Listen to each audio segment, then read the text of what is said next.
Picture a thriving town bakery. It operates on a perfect, predictable rhythm. The baker bakes, customers hand over cash for bread, and the baker turns right back to the oven. But sometimes that perfect rhythm abruptly stops. An unexpected disaster hits. Economists call this sudden break an economic shock. When the system breaks down, it usually happens in one of three areas. Either the baker can't physically make the bread, the customers lose the ability to buy it, or the cash registers and card readers stop working. Enter the town mayor. The mayor represents the government, and their job is to step in and fix the crisis using economic medicine, like giving out cash or changing local rules. The mayor has to accurately diagnose which part of the system broke. Applying the wrong medicine to the wrong problem can make the initial disaster even worse. Let's look at the first scenario. Imagine the town's major factory suddenly shuts down. Overnight, the bakery's customers lose their jobs and their incomes. This graph shows what happens. The blue line represents how much bread people want to buy. Because no one has money, that demand line shifts sharply backward. The baker still has shelves full of bread, but to get anyone to buy it, they have to drop the price significantly just to survive. The mayor sees this crisis and steps in with a specific medicine: government stimulus checks. They hand out cash to replace the income the town lost. With money back in their pockets, the customers return to the bakery. They resume buying bread, the baker covers their costs, and the business avoids bankruptcy. This is a demand shock. When widespread unemployment or a sudden loss of wealth drains people's purchasing power, government stimulus is used to restore confidence and keep the economy running. Now, let's reset the town and look at a second scenario. A massive storm rolls in and completely destroys the town's only flour mill. This chart shows a different problem. Here, the red supply line shifts backward. The customers still have their jobs and their money, but the baker simply does not have the ingredients to bake the bread.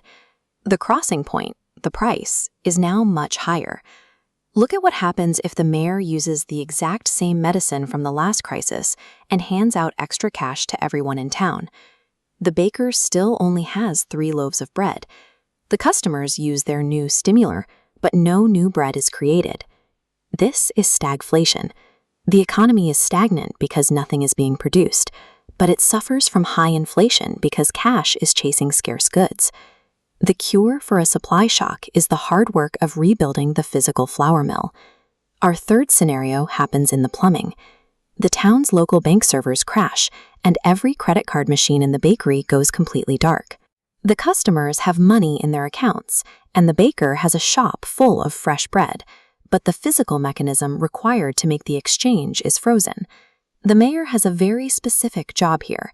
They have to act as the emergency lender of last resort, providing immediate cash and guarantees to reboot the financial servers and restore trust in the system. Real-world financial panics work exactly like this. Without immediate intervention from a central bank to guarantee the system, a credit freeze can paralyze an otherwise healthy economy. A financial shock requires the whole network to be restarted before normal buying and selling can resume. Let's take our town bakery and scale it up to the entire world. Instead of one oven, picture thousands of factories. Instead of a local truck, imagine massive cargo ships connecting continents. In 2020, the COVID-19 pandemic hit this global system. This was a rare double shock, hitting the economy from both sides at once. First, there was the demand shock. People were locked down in their homes. Millions lost their jobs and stopped spending money on travel and services. Second, there was the supply shock. Global factories were forced to shut down. The international shipping chains that moved parts and ingredients across the ocean stopped moving. To prevent a total collapse in demand, governments deployed stimulus checks to replace lost incomes, just like the mayor did when the town factory closed. But remember the flour mill. We added cash to a system full of empty shelves that couldn't produce goods. People used that cash to buy physical products, leading to bidding wars for what was left. The stimulus checks kept the town's customers afloat, but because the global flour mill was still broken, that extra cash directly drove prices up. Economic policies are only as effective as the initial diagnosis of the crisis. When you see a new crisis unfolding, try to look past the top-line numbers. Ask yourself, is the problem with the flour, or the customers, or the cash register?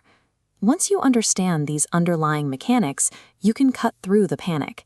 You can evaluate the cures being proposed and see the true nature of the shock for yourself.